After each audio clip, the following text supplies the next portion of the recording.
তিন ধরনের মা জাহান্নামে যাবে।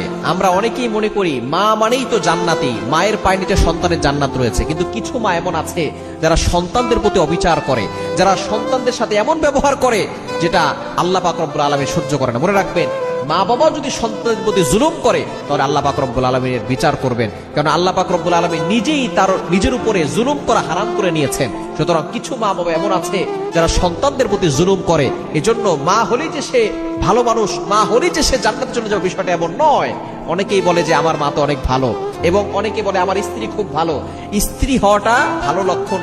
ভালো একজন মানুষ তখনই হবে যখন সে শাশুড়ি হবে এবং নিজের ছেলের বউর সাথে নিজের মেয়ের মতো আচরণ করবে, তখনই সে আদর্শ একজন ভালো মানুষ হতে পারবে। কিন্তু অনেক মা ভালো, কিন্তু যখনই ছেলেটাকে বিয়ে দেয় তখন বউয়ের সাথে আর ভালো ব্যবহার করতে পারে না।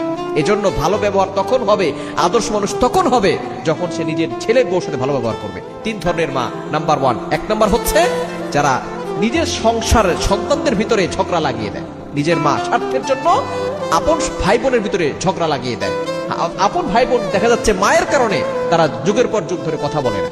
এজন্য যেই মা নিজের সন্তানদের ভিতরে ঝগড়া লাগিয়ে দেয় সেই মা জাহান্নামে চলে যায়।